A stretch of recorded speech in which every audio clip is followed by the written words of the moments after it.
Hey guys, it's Bucky Gamgee here, and today we're doing a cooking video, something super simple yet super good. We are making brownies with mixing the mocha fudge and the milk chocolate. I would have used fudge. I would have used fudge instead of this one, but didn't have fudge, so I got the mocha fudge and then the milk chocolate. Basically, we're going to take these, combine them into one pan, and make them the same way you make them on the back.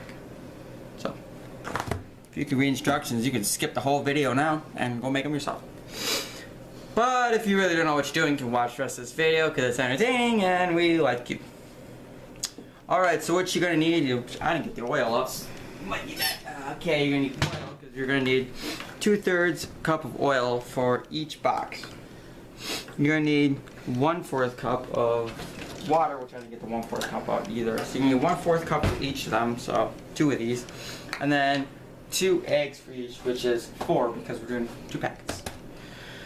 Alright, the first thing you do making these is wash your hands. The most important thing. Technically you should wash your hands, but we're in my kitchen and we're making brownies. So 9 times out of 10, if we were working with meat or chicken, we had to wash our hands for sure. But always make sure you're not dirtying things and getting salmonella. First thing you do is you preheat your oven to 350 for a glass or metal pan. For a darker coated pan, you do 325. But we're using glass, which is one of these pans, which we're going to be using. I don't know what kind of pan this is. I don't know what size pan this is, but it seems like it'd be a standard size pan that we're going to use to bake it in. So the first thing you want to do is you want to combine the mix, the oil, and the water in a large mixing bowl. And it says stir for 50 strokes with a spoon. But we're going to use an electric mixer here.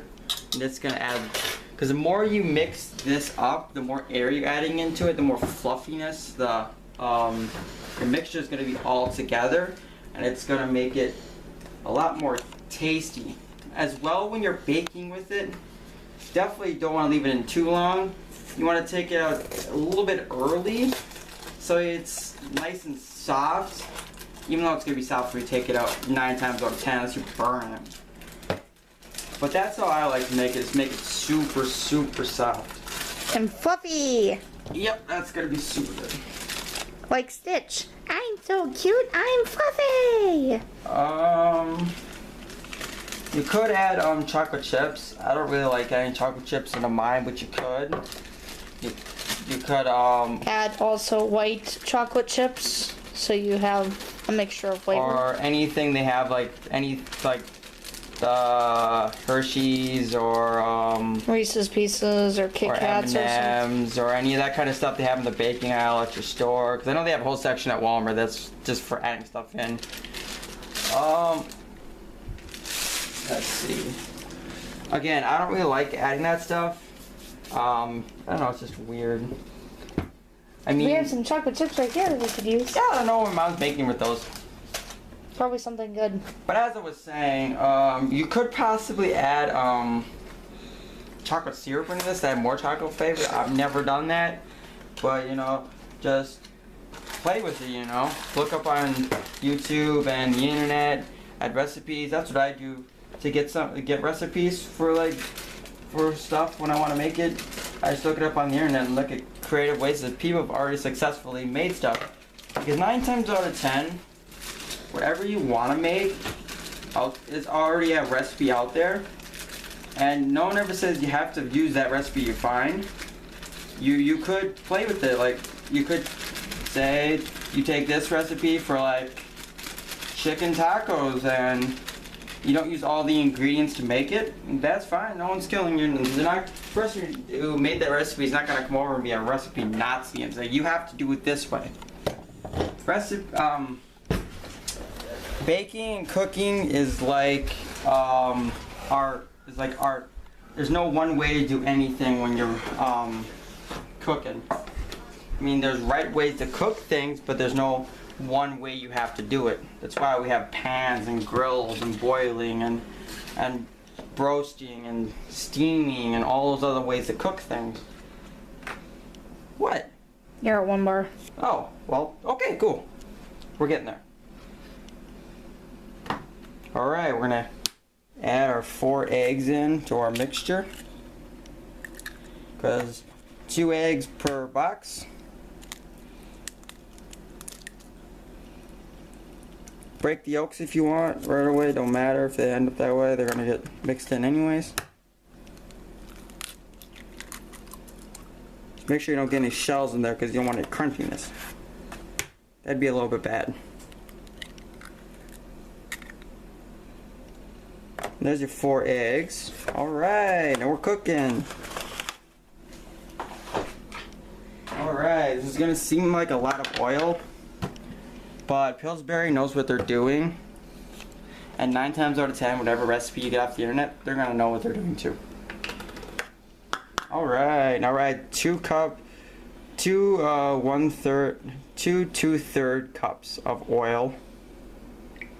Might seem like a lot of oil, but that's just how it goes. You just gotta go off the recipe of, you know, both. Gotta remember you're mixing 2 boxes, so. Yeah, you are mixing 2 boxes. You have to double your recipe. They have the same recipe too. Just the box mixture is the only thing that's different in the recipe. And then we need 2 1/4 cups of water. So that would be a half. Which I could have grabbed a half, but I didn't. I'm an idiot. Don't ask me what 2/3 would be. I have no idea. That would be like probably a cup and something. 2 2/3. Yeah, probably a cup and something. That is 1 1/3. Well, whatever. 1 1/3, sir. All right, now we're gonna get our mixture. Whenever you gonna use a beater like this or a mixer, whatever you want to call it, always start on a low before you do anything else, because starting on high, you're gonna get all that mixture from the box up everywhere, and it's gonna make a huge mess, and you don't want that in your kitchen. And your parents don't probably want it either, because I know my mom would kick my butt if she saw that. Yeah. That's our low, and we're gonna start with that. Guess it wasn't it all the way, but sure. See, what you want to do is you want to stick it in first before you turn it on. That's a must too. So let's start mixing.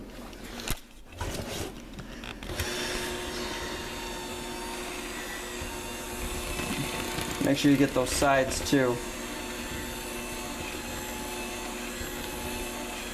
And it should start to look like a pudding. If you know what pudding looks like. Pudding, yummy. Yeah. Yummy. And also, when you're done mixing and you're done with the bowl, make sure you lick everything clean. Be careful with that because there is raw eggs. Alright, now when you get it to basically this consistency where it's kind of like a pudding basically, and it's a little chunky and you got stuff coming out, then you know you're pretty much there. You can go for as long as you want, just don't overdo it. 5 minutes is roughly a good time to go on mixing this to get nice and super creamy and fluffy. And just look at that. Looks really good. And there's some delicacy you can lick when you're done. So but like Jill said, you do have to be careful because there is some raw egg in there, but as long as you don't have a heck of a lot, you should be fine. Yeah. So now we need to get our non-stick spray out to cover our pan. AKA Pam. Pam is the name brand for it, but you can just like... Ooh, that is ready. And you spray your pan thoroughly, because if you don't spray it, it sticks and it's no fun to cook. It's no fun to clean off something like this. Yeah. So basically, like that. Get a little more on the sides. Get a little more, like right there. There we go. And there, your pan is ready.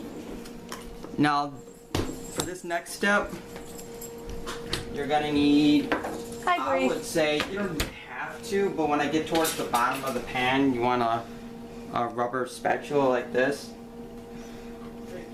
Put that over the sink. Okay.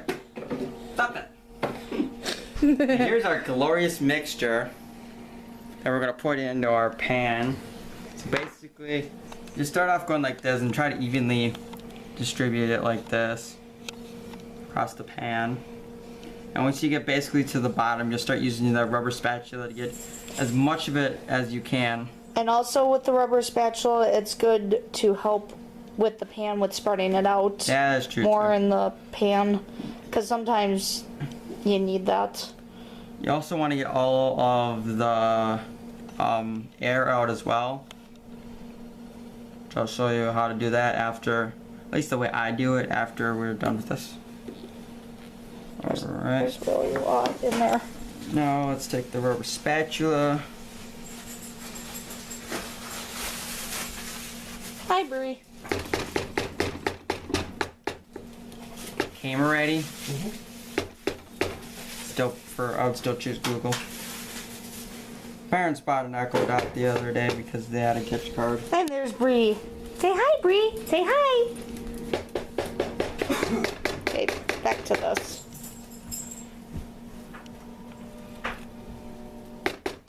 Look at that. Look at that. Let's try to get as much out as possible.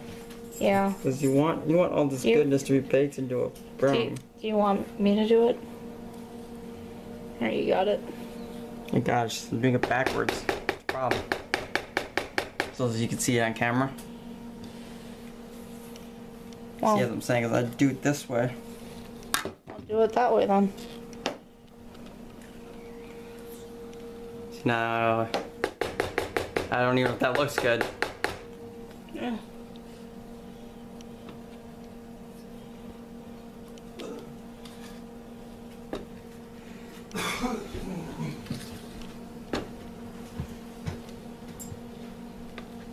It's a 9x13 pan.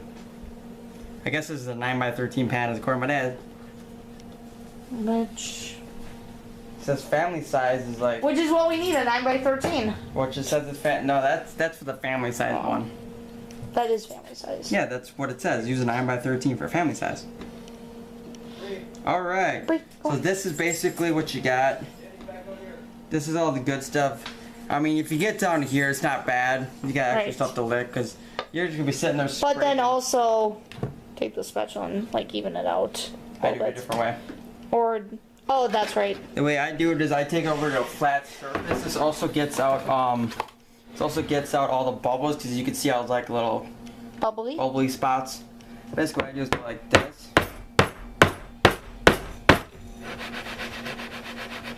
But also be careful when you do that, especially when you have a glass pan to not break That's it. basically how you do it. And you see, you can tell if you got non-stick in there and you got enough of it. It's easy to move back and forth. So now we're gonna stick it in for starting with 9x13. We're gonna start with 28 minutes, and this is where toothpicks become your friend, because you use a toothpick and you stick it in the middle of any basic pan, pastry, or cake you're making, and if you pull it out and it's got like residue Stuff. on it or liquid from what you're making, then you know you gotta bake it longer. But after you've gotten through the recommended time on your box, then you really need to watch it every few minutes because you don't want to bake it too long. Wouldn't it be better if it was more center? No, it doesn't really matter. And then we'll set our timer to 28 to start off, and we'll check it then. Starting the timer. Alright, now that your timer has gone off and we've done it for 28 minutes, we are gonna check our delicious brownies. Whoo! We go look at that. I already poked it once, but let's poke it again. Yeah, if you see that, it ain't done. I don't even think it's close. No. So we'll set it for another 10 minutes, and we'll come back and we'll check it again. So yep, 10 minutes later. And we'll be back in 10 minutes. So now after 28 minutes, keep on checking it like we checked it once. We had to add 25 extra minutes on it to get it done. and it looks like a cake. So, well, we checked it before we turned it on just to make sure it was good to go. But yeah, I take it, pull it out, let it sit for a little bit, and enjoy this beautiful masterpiece. Oh, look at that. It looks like a freaking cake, man. That's okay. It's gonna be so good. And then enjoy. The last thing I do have to say is, one time I was on a mission trip and it was like the last day and they had a whole thing of brownies. The whole pan of brownies, and I think I ate most of it myself. Or was it a pan and a half that I ate? I don't know, I ate a ton of brownies and it was amazing. It was awesome. They were so good. But yeah, don't forget to like this video. Don't forget to subscribe. Comment down below if you have any creative recipes for brownies, or even if you make homemade brownies, that'd be cool. Post pictures on our Facebook page of the brownies you made, or send in any recipes that you have for brownies, because maybe I'll give some of your brownies a try too. Don't forget the bell icon on our channel to always get informed when we have new videos coming out, and so you don't miss any of these creative recipes that we're gonna come up with. So yeah, I'm Buggy Gamgee, and I will see you later.